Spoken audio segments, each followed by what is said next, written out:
is an incredibly prolific researcher who's done a variety of things. Unfortunately, I guess we're only going to get to hear a rarely narrow slice, but he really has a really diverse set of interests that I appreciate in what he's done. Hamid got his MD from Tehran University in 2000. Let's see, I made a bunch of notes here. In 2004, from Tehran University of Medical Sciences. He's part of a group. He then went to work at INCAS, which is the Iranian National Center for Addiction Studies, which is really one of the world's preeminent groups in the study of addiction. They've really been a central group for the World Health Organization and the United Nations in developing addiction treatment policy. And the Iranian group, and Hamid among them, really has been central in promoting the whole concept of harm reduction for addressing the issue of addiction. And he's just finishing an article that I'm honored to be part of on how the Iranian health system recognized opioid addiction and how it developed a set of policies and practices that really have become central to the World Health Organization's approach to the addressing of addiction in the world.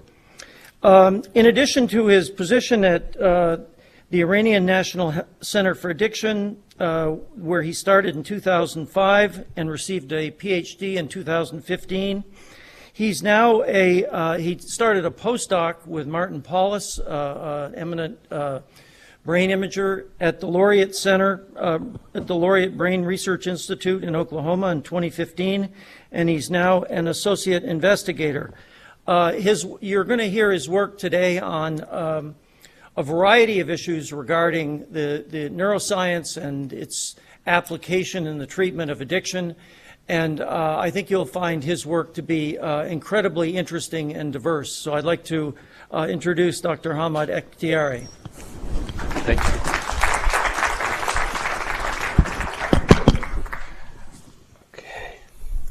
Okay, good morning, everyone. I'm really thrilled to be here, and thank you very much, Rick, for kind introduction. Thank you, Scott, for arranging everything here, and Julie for kind of putting everything together, and Hugh and everyone who kindly invited me to here. And I'm hopeful to be able to give you an idea about what kind of neuroscience could bring to addiction medicine. So I'm trying to be a little bit broader in the field of neuroscience because I know that we have medical students and people from different fields. So if you are interested to go for more detail, I would definitely be happy to discuss about details as well. So I do not have any conflict of interest. I have funding from different granting organizations. And I work at Laureate Institute for Brain Research, which is located in Tulsa, Oklahoma. And if you want to take a look in US map and seeing different states in terms of their health, obviously Vermont is among the healthiest states in US, and Oklahoma is among the worst. And we, in many dimensions of kind of health, including mental health, we are in the kind of the lowest rank in US. And that is one of the reasons I really like Oklahoma, because I see there is a significant need in that part of the country. I'm really enjoying seeing how we might be able to help people. And I should thank my collaborators there, especially Martin Paulus, who was my kind of postdoc supervisor, and now he's my mentor. So I'm really enjoying learning from him and many other people in Laureate Institute for Brain Research. Okay, let's start with a really nice brownie, fresh out of oven with a kind of nice chocolate over the brownie. If you want to kind of rate your interest to have your kind of appetite to have this brownie right now, what would be the number, let's say, from 0 to 100? 100, okay. 0, okay. What else? Those people in the back. 70, okay. What else in the front? 20, 95, 75, and the back. 60. Okay, so we have different ratings. Okay, Scott, what would be your rating? 100. Okay, good. Okay, And if I bring other brownies, I mean, really delicious brownies, and I ask you to rate how much you really like to have a small piece of these brownies, or different sorts of cakes they can give you today in the morning, or really nice cheese, I mean, really nice kind of chocolate cakes. And if especially they are from the nicest pastry in the town. I'm not sure what is the best pastry in Vermont, but if it is from the nicest pastry in the town. So you probably like to have a small piece. And here what we call this kind of cognitive process, we call that food craving, or what we call cue-induced food craving. I'm going to be back to this concept because it's going to be a core cognitive process I'm going to target today. So I'm in the Department of Psychiatry. I know that you know a lot about kind of the burden of psychiatric disorders. We know that we have something like 40 million people with mental health disorders across US. And we have something like 20 million people involved with substance use disorders. So we know that the problem is huge. And we have something like 10 million people with comorbidity, with both mental health disorder, with both mainly kind of psychiatric or mood anxiety type of stuff, and also substance use disorder. It's quite interesting that sometimes we just kind of differentiate substance use from other psychiatric disorders, but that's the case. So we have something like 10 million people, and we know that many of them do not receive reasonable treatment. That's a problem across US and across the world, and the burden is huge. And it's obviously clear here in this department that we do not have reasonably well effective treatment for many of these psychiatric disorders. Okay? We are hopeful to find new treatments with new developments in neuroscience. And especially for addiction, we know that when we talk about addiction as a brain disease, we really like to find new treatments targeting addiction as a brain disease. Okay? But the problem is how to measure. What are the measurements? The measurement is probably going to be the core part of the intervention development. So if we cannot measure what is happening inside the brain, how we can do an intervention and then measure if we are making any change inside. So we basically need to have measurements. And when we go for areas like cardiology, that they have been really successful during last 20 years in revolutionizing what they are providing for their patients. We know that right now, cardiology is pretty much successful in treating patients.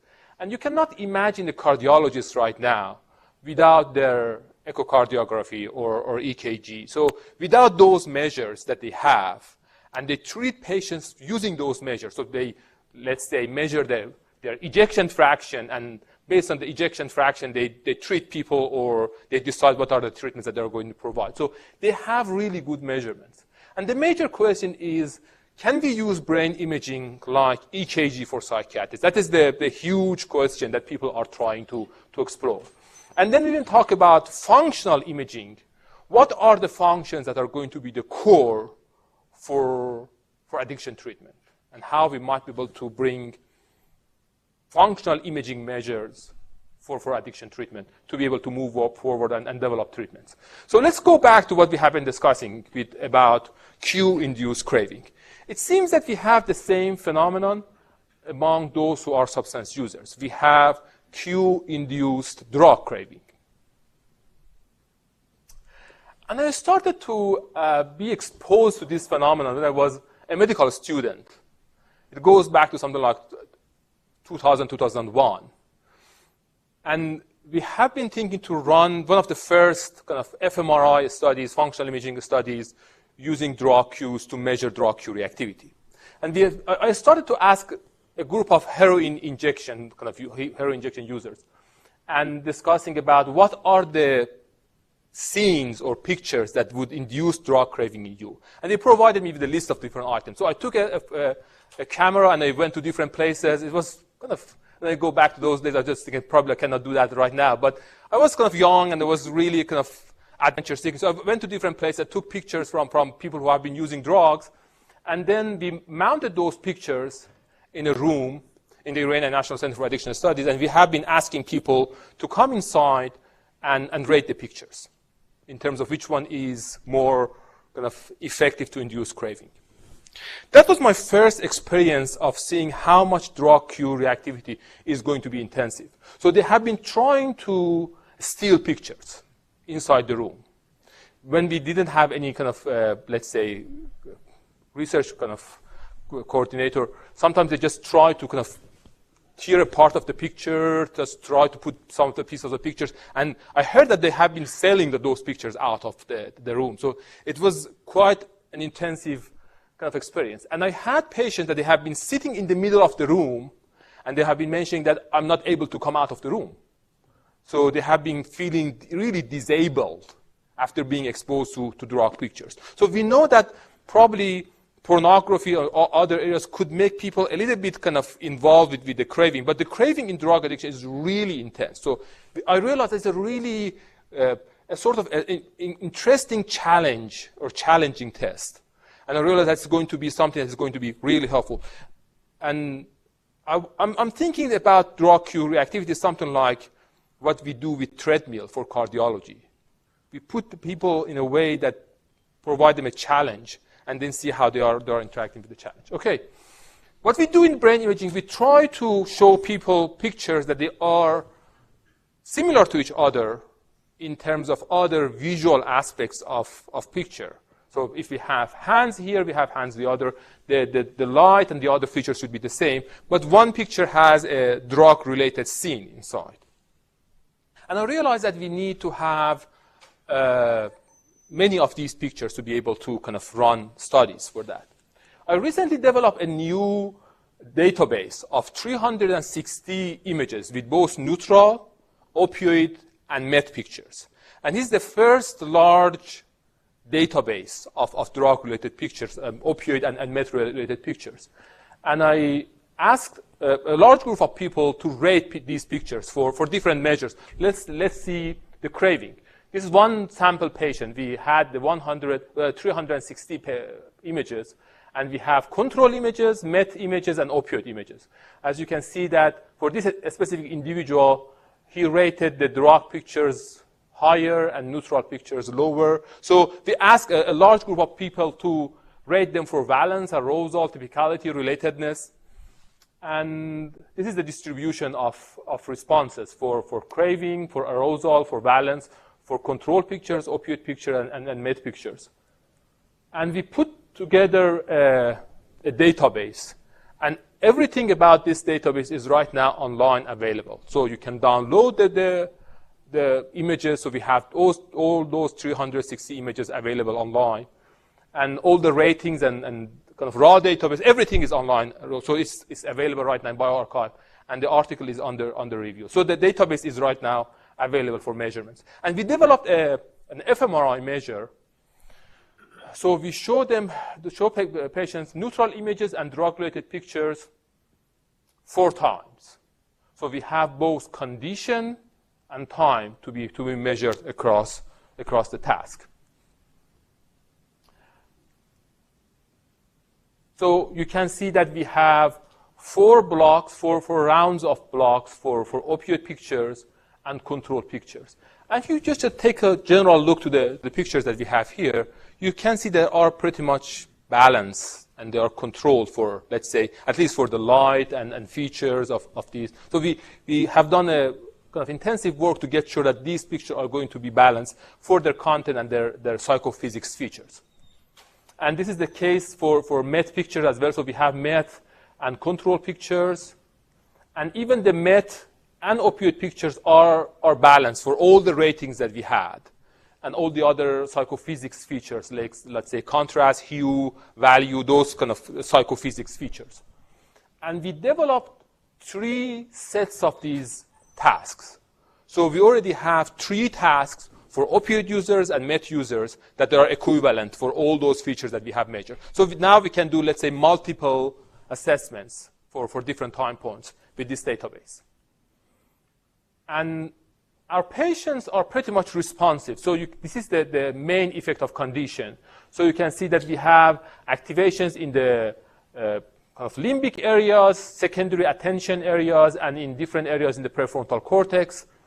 And also we have the main effect of time. So you can see that most of the areas in the brain would have a decrease in the level of activation when we expose people from the block 1 to block 2, block 3. So it goes down, the activation. And it has a kind of specific, let's say, behavior, temporal behavior. And if I want to show you, for example, two areas, let's say right and left inferior frontal gyrus that we have significant activation. As you can see that IFG has a more activation when we are exposing people to drug-related picture. It's pretty much stable. So IFG would be activated from the first block to the last block. And it's true for the left side as well. So both sides we have pretty much a stable activation when they are exposed to drug-related pictures. Or this cluster in DLPFC, we have a hypoactivation when people are getting exposed to drug-related pictures. And the activation is going down as well. And there are areas in the brain that they have, let's say, a habituation.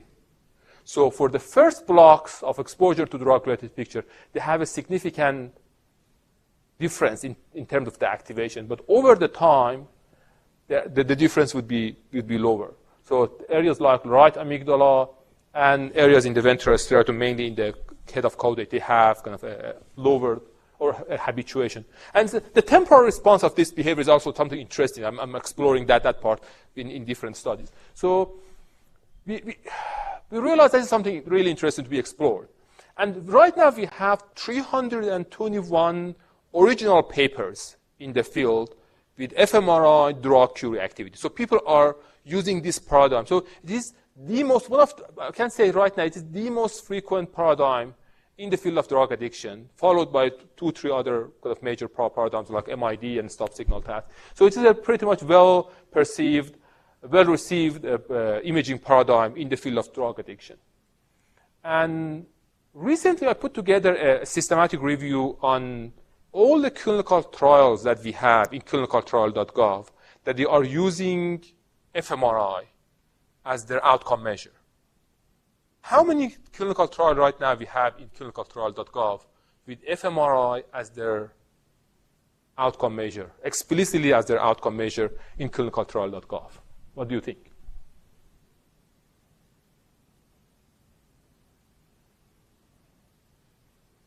How many clinical trials do we have? And I know that there are people here in this room that they are doing fMRI clinical trials. So how many? I mean, just make a guess. 50? Less than 5? 20? 21? Okay, that's precise. 1,386.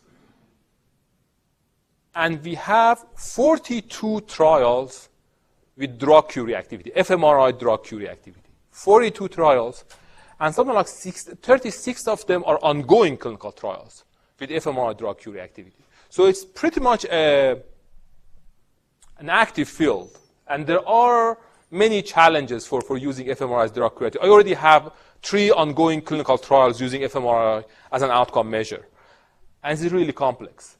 So we started to discuss with Hugh and Anna, one of my colleagues in University of Minnesota. So we have been discussing with Hugh in terms of, okay, how we might be able to bring that to the ENIGMA consortium.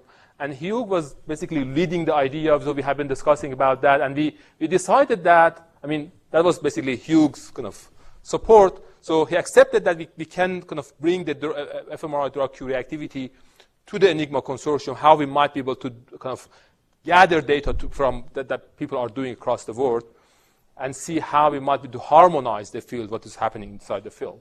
So we made a leadership core of the major people who are doing fMRI drug cue reactivity, mainly in US, but a few kind of other European countries. And now we are trying to harmonize what is happening in the field. And right now I'm putting together a U01 grant. I'm discussing with Hugh about how we might be able to validate and measure the reliability of these measures. So we are still exploring. And one of the major challenges that we have in the field is that, I mean, we are not still quite sure about the reliability. And those who are doing kind of behavioral cognitive tasks, they know that the reliability is a really big issue right now. Those who are doing fMRI, they know that we already have a recent paper in neuroimaging meta-analysis on the ICC of all the resting acid fMRI measures. it's something like 0.3. And it's really bad. So if you, you know that if you have a measure with the ICC of, let's say, 0.3, it sucks. It's just really hard to be used in any trial. So we are still exploring about that, and that's another thing that we can think about. But okay, now we have a measurement tool. Okay, how we might be able to use that measurement tool to develop intervention. That is an important issue. How we might be able to use that measurement tool for developing treatment. We know that when we talk about brain, when we talk about neurophysiology 101, it would be molecules that are involved and processes. And we do interventions for molecules with medications. We do interventions with the processes by, let's say, psychological interventions or cognitive interventions. So we try to change these two parts inside. And just to give you an idea about, let's say, how we can target drug cue reactivity with cognitive interventions. We started to develop a model discussing about the cognitive components of drug cue reactivity. And we call the model Easy Core. Let me just kind of give you a few cartoons to explain the model that we have been discussing. So we start with an environment. So we have a cue in the environment. We have a chocolate cake in the environment that we can see. And then our attention would be involved. And then our memory would get into the process. The good memories we have with the chocolate cake, and then we would start to process the saliency of if I eat that, what is going to happen. Then we do the appraisal and reappraisal, and then our interoception would be involved. Okay, then we feel that, okay, I really like to do that, and we have a kind of body expressions, and then we have control involved, and response if we are going to use that. So we try to make that as kind of a simple heuristic model. And we have the same case for drug addiction as well. So we have all these steps involved in drug addiction. And we have started to think about, okay, what are the interventions that we can develop for each part of this pathway? Attention, memory, saliency processing, interoceptive processing, control. And we developed a new package that we call Neurocognitive Empowerment for Addiction Treatment. It has 16 sessions of cognitive trainings and psychoeducational material about what is happening in the brain in response to drug cues. And that's the kind of the design of the package that we start with sustained attention, we add flexible attention, and then interoceptive attention, emotional attention, inhibitory control. And so we start with one cognitive process and we add other things to the games, and we make the games more complex. And that's not the major kind of target for today's talk, but that is the sort of the design of the package. So we have 16 pages of cartoons and games for each session. And we talk about kind of cognitive processes that are involved. And right now we are running a trial in some of the centers in Oklahoma, seeing how we might be able to have interesting. So we do brain imaging before with the pattern that I mentioned, and then we do brain imaging after, and we followed people for a period of time to see how we might be able to change that processing. Okay, but going back to the addiction as a brain disease model, we know that other than molecules and processes in the brain, we have another physiologic dimension to the brain, and that is electricity. So we know that electricity is a part of the brain physiology. How we might be able to intervene in the electricity part of the brain? What is the other organ in the body that has electricity or electrical activity other than brain? Heart. Okay. We already have 1 million people in US having cardiac pacemaker. Okay. So the question is, okay, how we might be able to have something like heart, brain pacemakers, and using that technology for brain. You know that people are doing deep brain stimulation, and that's another kind of issue. But what I'm going to discuss today is about non-invasive brain stimulation technologies like TMS, and what I'm more interested to is called transcranial electrical stimulation. And in both methods, TMS or TES, we just do the stimulation from out of the skull. And you know that we have deep TMS that has recently approved for what? Deep TMS? They have received an FDA approval recently in August. Have you heard about that? For OCD, right. they received an approval for OCD. And kind of there is a company's brains where they received an approval for OCD. They had the approval for depression like other kind of TMS machines, but now they have approval for OCD. And that's another kind of interesting story. But today I'm mainly focused to TES, transcranial electrical stimulation. And if you take a look inside the publications that we have in the field, right now we have 84 publications, 84 randomized clinical trials with TES and TMS, TES or TMS in addiction medicine. So the field is progressing pretty much. Most of the studies are with TMS, but there are studies with TES as well. So the field is progressing in bringing TES and TMS to addiction medicine. And when we talk about TES, transcranial electrical stimulation, we have different modalities. Most of the studies, almost all the studies that we already have are direct current. So there's a kind of steady current. But we can have alternating current, we can have randomness. There are different modalities for that. So I'm mainly today is focused to transcranial direct current stimulation. The reason that I like TES is the technology is really simple.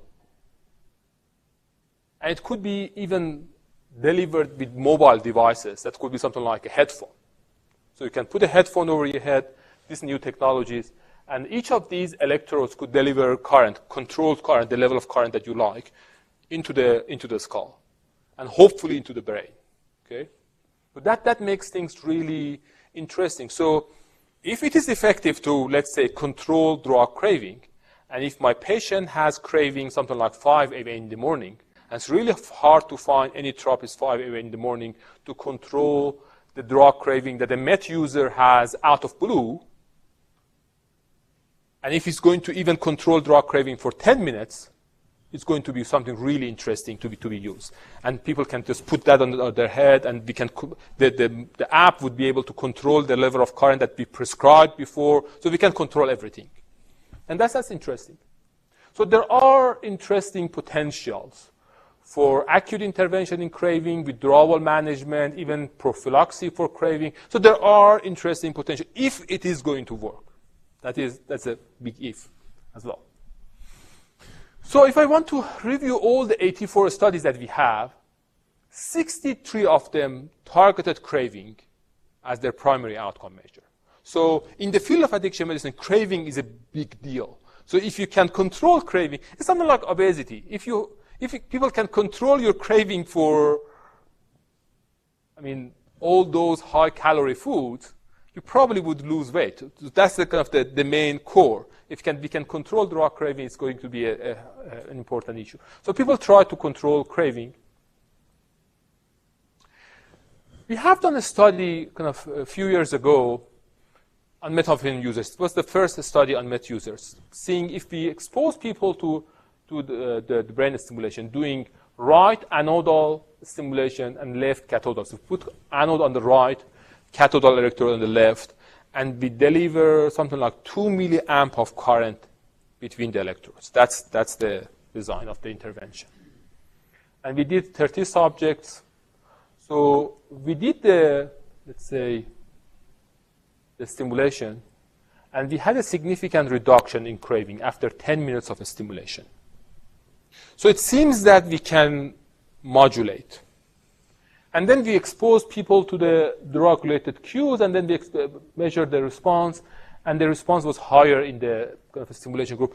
The main kind of result that we had from this study, we had a kind of a sense that there is a signal there. So we might be able to modulate drug craving. So we have started to think that, okay, it seems that we might be able to change things that we have in drug craving. The major problem that we have with TES is that we have, or a major potential even, we have a large methodological space. So we can put electrodes in different places. So there are different montages, and we can target different areas in the brain. So in another study, we tried to see, if we put electrodes in different parts of the brain, or even put one electrode on the head, the other on the shoulder, can they make a difference? And there is a difference. So based on what would be the place of the electrode, the modulation effect on craving would be different. What people have done in the field so far, most of the people were focused to modulate DLPFC, dorsolateral. So they put the electrodes on DLPFC. Whether it is TMS, high frequency and low frequency is about TMS. With TMS, we stimulate an area with high frequency, and we inhibit an area with low frequency. In TES, we stimulate an area with anodal stimulation, and we hopefully reduce the activity with cathodal stimulation. That is the idea. So anode would increase the excitability, and cathode would decrease the excitability. That is how, this stimulation would work. So people tried different areas as well. So people are still exploring different areas that might be targeted in addiction medicine. And there are right now some meta-analyses that they show that, yes, it seems that across different substances, we can modulate craving. So there is a sort of consensus among people that we might be able to modulate drug craving. But the question was, okay, how does it work? How does it really work? How does it really change the process of drug craving? And we are right now in this stage, how we might be able to measure the change. If I want to go back to the physiology, from many years ago, something like 1964, we knew that if we do an anodal stimulation over a firing neuron, we can increase the firing rate. This is what we knew before. And if we do the cathodal stimulation, we can reduce the firing rate.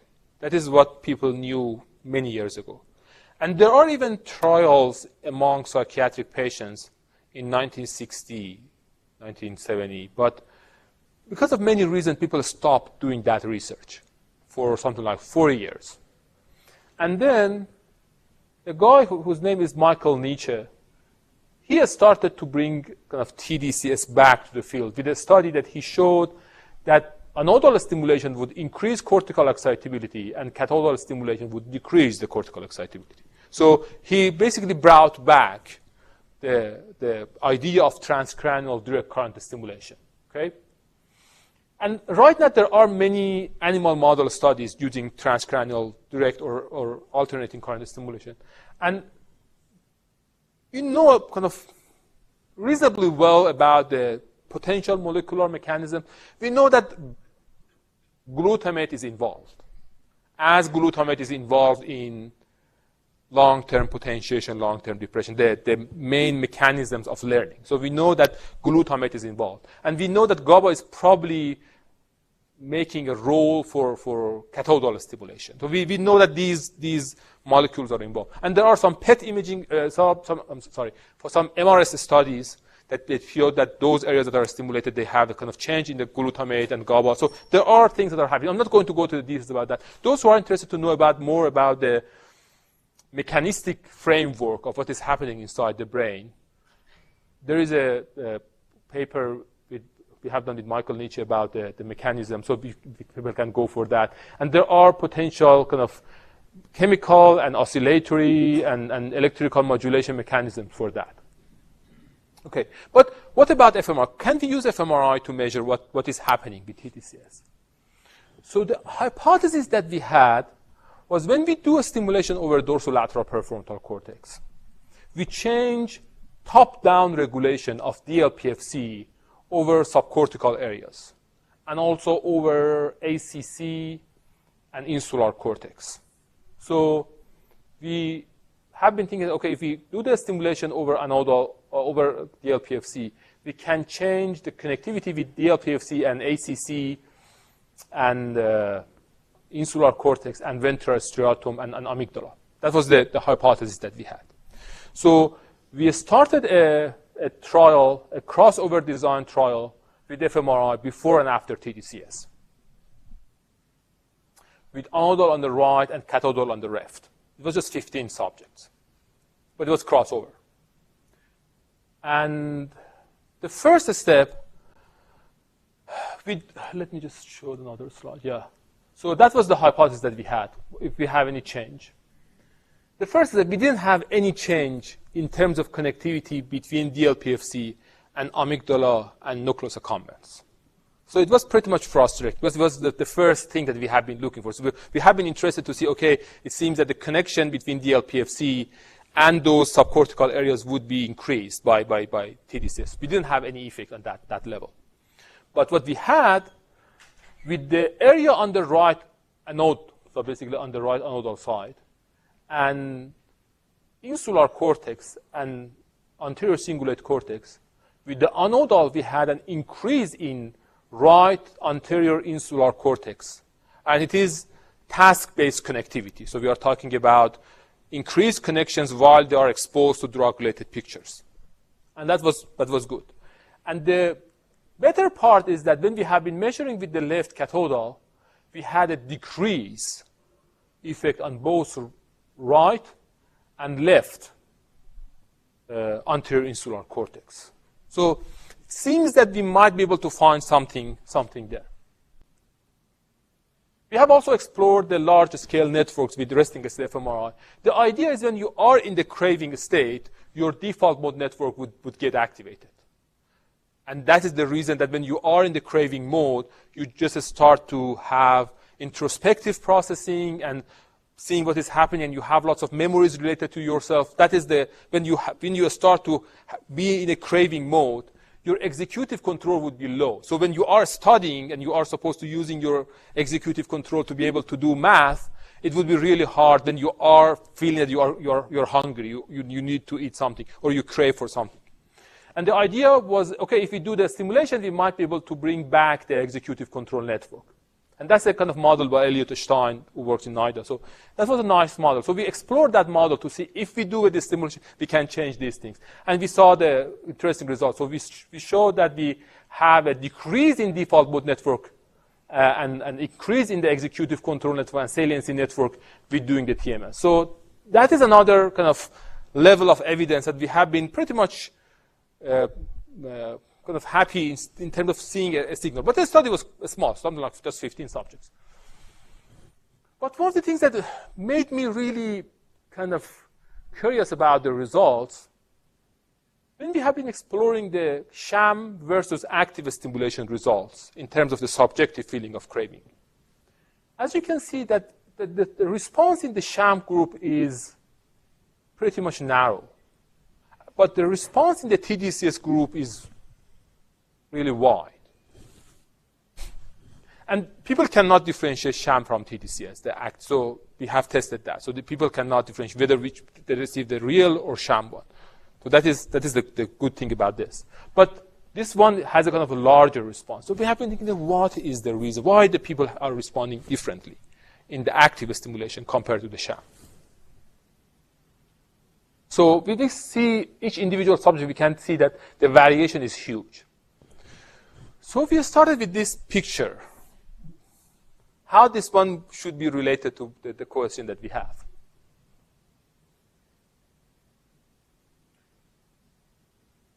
What is the relationship between this picture and the question that we have?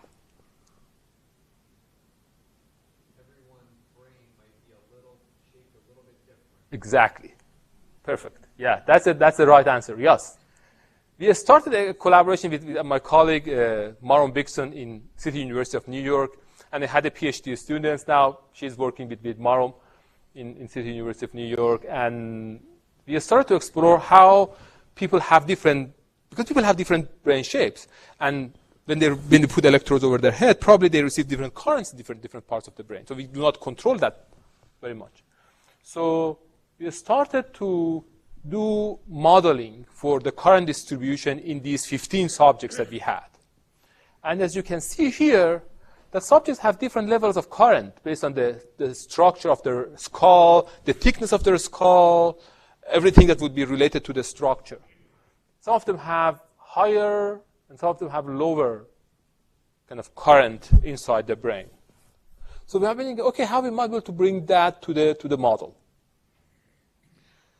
The first step, we realized that there is a correlation between the subjective feeling of craving that people reported and the peak electrical field that we have in the brain. So 0.20, it's just, there is something, it seems that might be interesting. And then we have been thinking that is there any relationship with fMRI as well or not. And it seems that there is a relationship in the Fronto polar areas, which is an area that we have been thinking that based on this segmentation might be an interesting area. It's 15 subjects, it's still really exploratory, just something interesting to be explored. So it's probably not the first studies. People are just have started to kind of bring these things together. So it seems that that might be interesting to be explored. So we are still exploring how these kind of inter-individual variations might be important, or how even we might be able to adjust the dose based on the patient's skull and shape and all the other things. So now I've started a new trial with a larger sample with 60 subjects, the parallel design, with kind of close protocol to what we did before. And I'm right now doing the analysis for that. I've not kind of opened the code yet. I just know that's a group A and group B. So I'm still kind of doing the kind of predefined analysis that we had. Some of the results, I mean, we have interesting differences between A and B. I'm not sure which one is kind of active, which one is sham. Might be the signal that we have is just for the sham. So I'm not sure what will be the result. And there are some frustrations. I mean, like any other trials that you do. So we are still exploring that. So probably if I will be back in 1 year, I can give you more details about what is happening with the larger size, if it can replicate the results that we had before or not. And now we are working on a sort of a model, because we realize it's not just about the structure.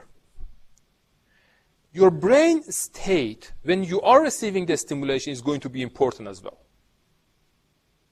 So if you have an area in your brain which is active right now, if you do the stimulation on the active area, then the effect of stimulation would be higher when you are stimulating an area which has lower activation. So it's not just about, let's say, the trait of your brain.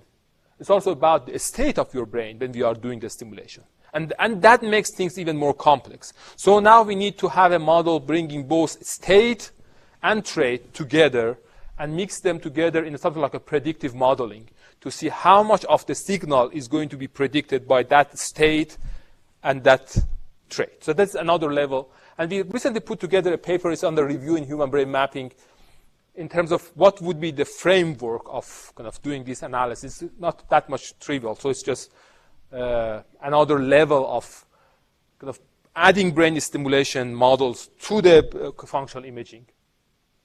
And I think that there are definitely kind of interesting futures for that in the field. If I want to show you what is happening right now in the field, from those 84 trials that I showed you, most of them are among nicotine and alcohol users. Very few trials in heroin and meth users. And as you can see, the trials that we have in nicotine users, most of them are pre-treatment. So the idea is, for nicotine users, if we do the stimulation, we can increase their awareness and make them motivated to start the treatment, or increase their level of control in being able to kind of get involved in treatment. So there are still, we say that yes, we have 84 trials, but when you see the variations that people have done in their trials, it's really hard to make a really strong conclusion. You can do the meta-analysis and put everything together and show that there is an effect. But if you ask me, are you confident that their effect is there or not, I'm not still confident. So I'm still really skeptical. I'm open-minded about that. I see potential, but I'm still really skeptical. I need more data. I need more studies. How different countries are involved in the field? Do you think that kind of what % of the studies that we have in the field are being produced in US?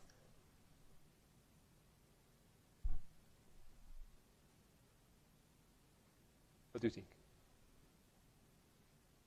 Yeah, something like 25% of the studies are being done in US.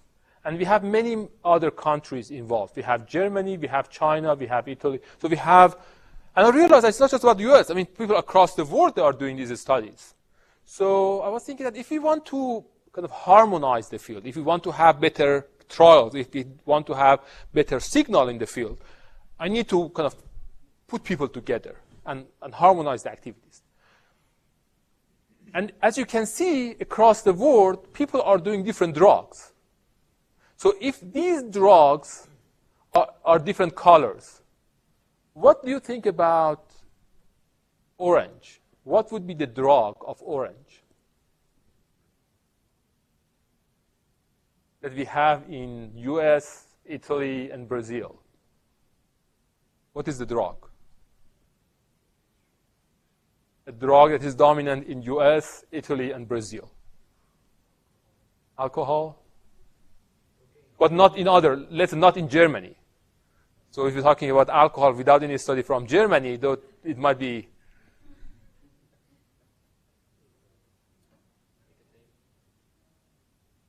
What else? Cocaine, right. Cocaine. And yeah, the green is nicotine. And so people across the board, they are doing interesting things. But they do, each lab does its own job. It's just really chaotic. So I started the idea of making an international network of tDCS trials in the field. And I contacted people across the board. And I ended up being able to bring people, 54 labs across the world. We made a network, and we had several webinars together and different meetings. And we made a consensus paper that has recently been published about the roadmap for what is going to happen in the field. We have 76 authors in this kind of paper, 55 institutes from different parts of 17 different countries that are involved in this kind of consensus paper. It's a kind of long paper. It's something like 30 pages, so it's kind of long. But it has many details. And what we are doing right now, we are writing some shared protocols. We are going to collect data based on the same instruments, the same protocol, to see if we do something across different labs, can we replicate the results that we have in different labs. We have another recent paper about kind of the space of transcranial electrical stimulation. The interesting thing about the space is that we can do just simple direct current stimulation. We can do the alternating current stimulation. We can have different waves, different shapes of the waves. We can have even different modulations. We can have different patterns of a stimulation. We can even have different levels of kind of signal that could be combined together. There are many potentials that people have not explored yet. In a recent kind of study that we have been doing among meth and opioid users, with both EEG and fMRI, so we do concurrent fMRI EEG study among substance users in different frequency range in the what we call executive control network. Let me just show you. This is called executive control network. These kind of yellow parts are executive control network. Within the executive control network, we have interesting kind of differences for opioid users, meth users, and those who are using both. And then we have a sort of idea about, okay, how we might be able to bring frequency to the stimulation, to target those areas in a more efficient way. So the idea is if we do the stimulation in a synchronized way in two nodes of a network, we can increase connectivity inside that network. And if we can increase the connectivity in the executive control network, then we can have better control in drug craving. That is the idea that we have. So we call that Fronto Parietal synchronization. And Fronto Parietal are two important nodes of the executive control network. And now we have devices that makes these things possible. So I started a new study putting kind of electrodes for these two nodes. And right now I'm running the trial, so I have recruited 23 subjects so far. I had only 60 subjects. I'm still kind of in the middle of the trial. So we are running that trial of fronto-parietal synchronization to see how we might be able to modulate networks with alternating currents. Okay? And right now we are doing in the theta frequency band. But the problem in the field is that there is a huge parameter space. So I can do stimulation in different frequencies. So I have kind of different potential. What would be the best frequency? Okay? And then I can do the stimulation in different phase differences between nodes. So I can make a sort of phase difference or time difference or temporal difference between different nodes. And those who are doing things like Granger causal modeling, I'm not sure anybody with kind of granular causal modeling experiences. So I'm sure that Hugh, and Scott, they know the details about that. But kind of those ideas of if we do, let's say, a little bit of time difference from node A to node B, we might kind of transfer signal not just between the nodes, but directional from one node to the other for another node. So that there are potentials for that. So the space is huge. So each point in this space could be one clinical trial. And then each clinical trial would take 2 years. And at the end of 2 years, you might have nothing. That is the problem, okay? How can we kind of reduce the space? So what I'm trying to do right now, I'm setting a new setting. So I'm putting electrodes over watermelons, okay? And that's a new kind of setting. I kind of go through the penetration panel in the MRI setting, and I put the watermelon inside, and I do the imaging from watermelon. So I can see what is happening inside watermelon. And I do the stimulation inside watermelon, okay? Probably not a good model for brain, but it's really good for stimulation. And I do the stimulation, and right now I'm checking the signal and noise and the other things, and kind of the temperature, how much we can increase the temperature inside the scanner doing the stimulation. So there are still many questions for that. And of course, when we kind of bring out the watermelon, we just eat the watermelon. And I can tell you that they taste really good after the stimulation. I'm not sure that their taste before the stimulation, but the taste is really good. So that's a new setting. What can this setting is going to provide us? After that, I'm doing that on myself. So students are really interested to see their supervisor be the first one to receive the stimulation and going inside the scanner. So something like 2 weeks ago, I went inside the scanner. It was more than that, something like 4 weeks ago. So Ashko is one of my research assistant students. So they have been excited to kind of put the electrodes and put me inside the scanner. I've been inside the scanner for something like 1 hour, more than 1 hour. So we are still kind of exploring in terms of because we do the stimulation inside the scanner, there are challenges for that. And what we are thinking right now to do a closed loop tDCS fMRI. So we do the stimulation, we measure fMRI online, and we target the executive control network and see if we have increased the executive control network or not. And then we change the stimulation protocol.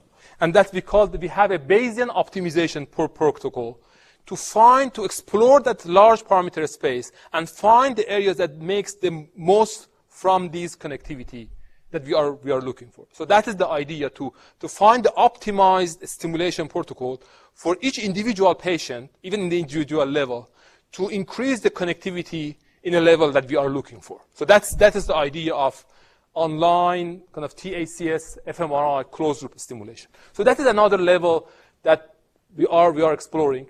And just the last few slides, I realized that it's really technically complex, and there are just few groups across the world that they are able to bring these things together. So I started another network of TS fMRI collaborators, and people start to join to the network. And now I have something like 50 labs across the world that they are most of them, they do not have that level of expertise to do everything together. There are something like 3-4 labs across the world that they are able to do all these things together. So we are trying to kind of help others in other labs to make this setup in different labs. So that is another thing that we do webinars and kind of discussions about the technical details about this field. So I'm really hopeful to kind of move forward for this idea. Those who are interested to know more about the details of the brain stimulation, we had a primer paper in Neuron, and it's a kind of good introduction for those who are interested to start to realize about the potentials and challenges that we have in the field. So I would recommend people to, if you are interested, you can read that paper in Neuron. We kind of recruit postdocs, and you can imagine that kind of psychiatrists with brain stimulation and brain imaging together. That would be an interesting future. So we are still exploring to see if it's going to work or not. We had a sort of textbook for neuroscience for addiction medicine. And Hugh was involved, and I know that few others from this department, they have been involved in the chapters that we had. We had 38 chapters, close to 1,000 pages, and it talks about different potentials for bringing neuroscience to addiction medicine. But what I realized from this book, I realized that we know a lot about neuroscience for addiction medicine, or addiction as a brain disease, but we do not communicate that knowledge to patients. So when we bring patients to the treatment, we just say that, okay, addiction is a brain disease. What else? We do not provide them anything about, okay, how that knowledge that we have could help them in the process of recovery. So we put together a series of posters about kind of sort of psychoeducation for addiction medicine. I've been discussing with Rick about that, how we have started to kind of the idea, and how we realize that that is something that is engaging. For patients that have lots of questions about, okay, if addiction is a brain disease, how can I help my brain in the process of recovery? And what are the things that we can help them? So, and it is true for any sort of chronic disease. So if you have a patient with diabetes, you cannot treat a patient with diabetes without providing them with enough information about what is happening in the process of recovery from diabetes or controlling diabetes. So we started with that, and in just few months, something like right now less than 2 years, we have the material in 12 different languages. People across the world, they have been interested to have the material. So we have them from, Portuguese, Chinese, Korean, Hebrew, Persian, Arabic. So we have them in many different languages right now.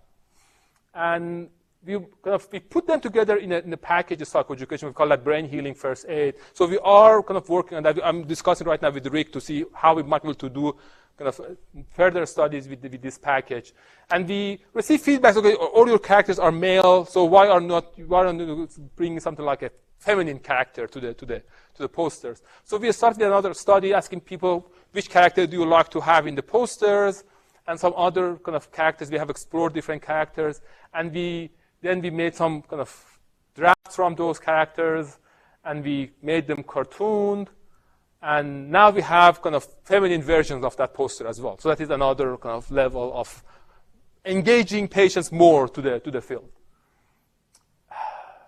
Just last few slides. I was in a meeting in New Zealand, plenary speaking about their national psychiatric conference. And one of the things they asked me to talk about was about how we can encourage students. These are the last slides. I'm just kind of wrapping up the things. I know that we have kind of probably medical students or psychiatry residents here. How we can encourage kind of new generation of medical students to come to the area of psychiatry. And I have the same issue regarding addiction medicine. How can we make addiction medicine sexy? How can we kind of make addiction medicine something that encourages students to come and to come to this field?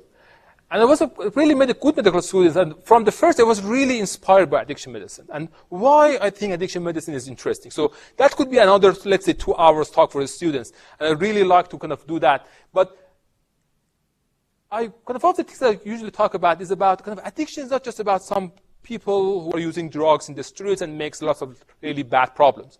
Addiction medicine is about science of change, how people can change, how people can go to the good or bad direction in their change. And I realized that this is one of the reasons I really liked the field is I realized that I can use that knowledge for myself as well, to change myself. So I usually work on myself, kind of changing different things in my life. Instead of just kind of asking others to change their life, I usually try to see, okay, what are the things that I can change in my life? How can I cut down kind of drinking coffee or tea? So what are the things that I can change in myself? So one of the things that I had, I was something like 50 pounds heavier than I am right now. So I started to think, okay, how I might be able to kind of use my knowledge as a addiction scientist to reduce my weight. And I started to kind of explore. So I accepted a student. We started to develop a new weight reduction program based on what we know from addiction science, and using that knowledge to develop a program. And in the process of developing that program, I lost 50 pounds. And I started to run. So I started to kind of attend in different running programs. And I ran my first marathon kind of in 2017. So I started to kind of make that change. And I'm still kind of doing that. So wherever I go, in different places, when I'm in Iran, when I'm kind of in New York, when I'm in Vancouver, wherever I'm keep on running in different places. And I was in New Zealand 2 weeks ago, and it was the heaven of runners. It's a really beautiful place to run. And I was kind of keeping running in different places. And I was planning to run here in Vermont, and Alexia is not here. Alexia is here. Okay. So I asked Alexia, okay, what would be the best place to run to in Vermont? So she told me you can just go in that kind of golf club, and you can just run around that golf club. And I'm here in the DoubleTree. I was thinking, okay, we would go there, and that would be something like 3 miles. That would be okay for morning. So I went out, and I tried to I went to the trail, and the trail was going something like this side, and it kind of, from here it was going here, and here basically my phone got out of charge. So I was thinking, okay, that's good. I'm going to kind of run around the golf course, and I will be back. And here, the kind of the running trail would end up in nowhere. It was just stopped. It was just in the middle of nowhere. And I was going, okay, where is Alexia here? So I was going, yeah, okay. So I was pretty much kind of lost here, and I was kind of looking around, and it was something like a high school here. It was Rice Memorial, something like that. So I was kind of just running around the Rice Memorial. I was just thinking, well, how can I find the place? And it seems really easy on the map, but then you do not have any phone and you don't have any direction. So yeah, I was just kind of running. So it took me something like 8 miles to be able to find my way back to the hotel. So yeah, the next kind of a speaker is going to run here in the town. Just give him probably a better map of how these things are going to happen. It's quite interesting. I found a kind of a street I cannot see here right now. It wasn't a street here. It was named Iranistan. Iranistan means the land of Iran.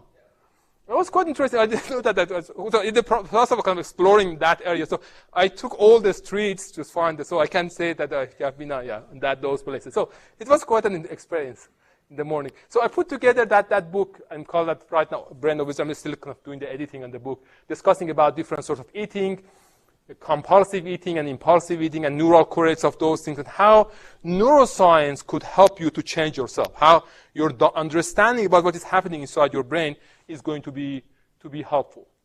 And also kind of other cartoons. I'm realizing kind of neuroscience is a really good platform to start discussion about health and brain health and addiction and change, and I'm using kind of that platform for many other kind of potential. So last slide. Some take-home notes. First, I think that fMRI drug cue reactivity is an interesting intervention development tool, and right now we are thinking with Hugh to see how we might be able to kind of provide enough evidence for FDA to accept that as a what they call drug development tool for future studies. So we are working on that. There are interesting potentials in combining neuroimaging and brain stimulation for optimizing dosing, individualization, targeting a specific area. So there are, you have measurement and you have the intervention. And you can do the intervention based on the measurement that you have. That's the beauty of the combination. We still need to collaborate. I mean, there are many things happening across the world, and people across the world, they need to collaborate. And I found science as a great platform for collaboration. I mean, between many countries across the world. So that's what I'm trying to promote. And I'm thinking that it could provide a good platform for personalized psychiatry in the future. That is what I'm going to do, kind of invest my next 30, 40 years of my career, hopefully, in the field. So there are still many things to be done. I need to thank my collaborators in different places, and I should thank those who invited me here, and I should thank you for listening. Thank you. Thank you.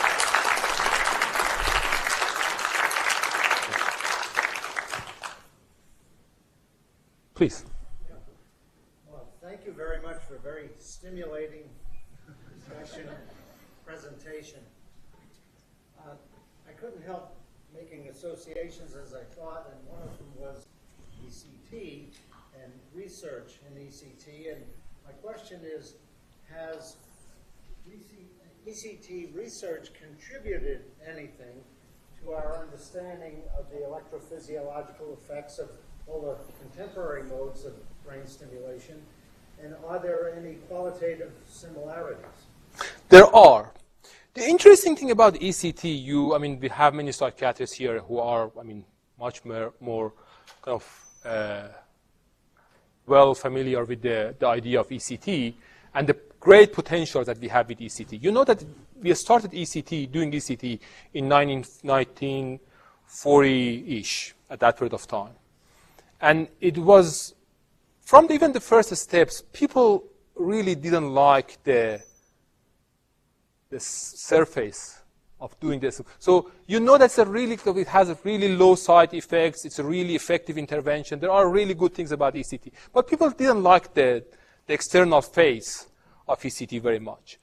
And then we had a surge in the medications and pharmacotherapies for depression and other things. So the ECT was not that much well developed over the time. So if you see the numbers of studies with ECT and the publication with ECT from 1940 to now, it's something like this line. So it goes up, but it's really with a slow pace.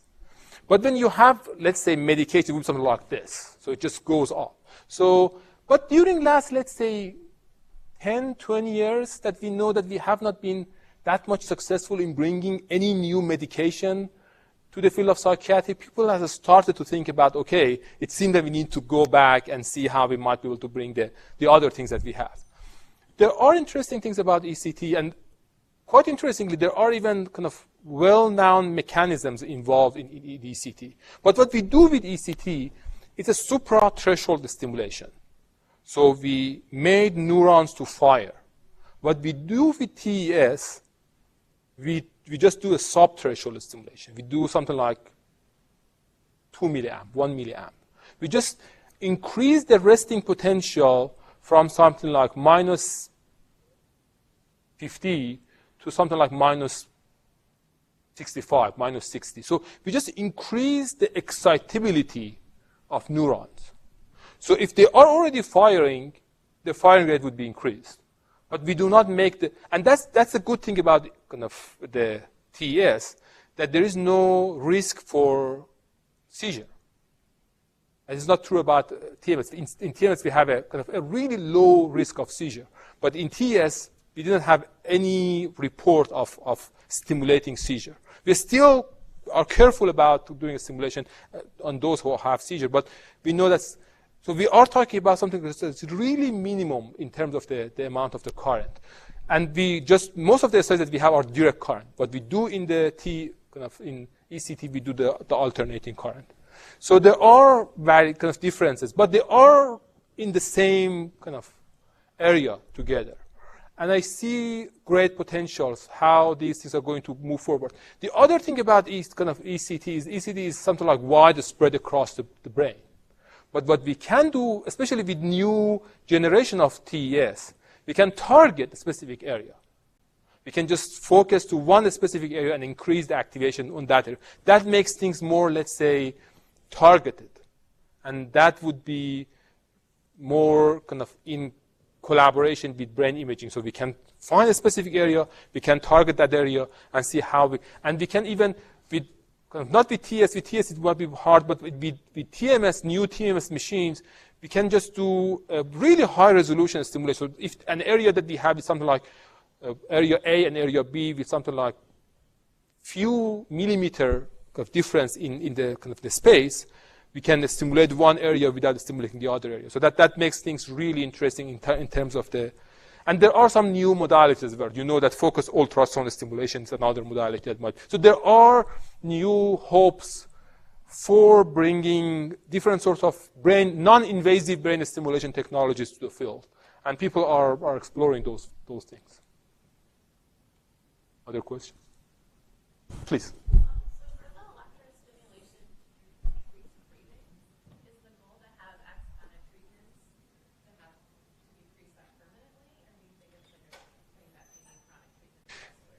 Probably one of the areas that people have explored the transcranial direct current stimulation more than the other fields is the field of pain.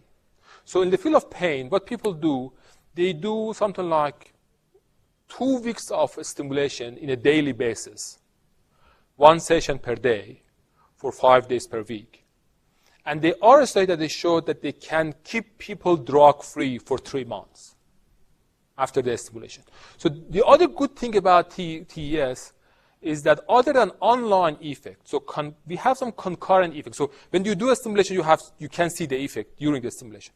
But there is an offline effect. So after the stimulation, there would be a long-lasting effect for few minutes to up to few hours after the stimulation. And the effect is accumulating. So if you do the stimulation today and tomorrow and the day after tomorrow, the effect would be accumulating over time. And you have a more long-lasting neuroplastic change. Then there are many questions. Okay, how we might be able to increase that effect? Can we do something like some cognitive training joined with the stimulation to increase the effect? Or can we use specific medications to boost that neuroplastic change? And there are kind of interesting things for that as well. So there are medications that increase that neuroplastic change. So then we can have a combination of pharmacotherapy, cognitive interventions, and the stimulation with a specific target, especially if we have a measurement. So if we can do assessment before and then monitor the change. The problem with the fMRI right now, I'm still not that much confident about reliability. So if we can solve the problem of reliability, then it would be something that it could be used in the, even I'm seeing great potential for the clinical use. If we can, I'm still not really confident. People have done lots of studies, but the studies are really, all over the place. So you cannot be confident that we have a really reliable measure that is going to be able to track changes. If we can have imaging on that level, it would be really interesting to see all these different modalities of psychiatric intervention could join together in an individualized way and an adaptive way. So we can test one kind of a stimulation intervention protocol, and after 2-3 months, seeing the results, and based on that, changing the protocol. So that would make things much more, let's say, adaptive instead of just the exploration that we are already doing in psychiatric treatment. And starting from antidepressant 1, then moving to 2, and then moving to 3. So without having a really clear idea, okay, what would be the next one that is going to be effective? Thank you. Sure. Thank you.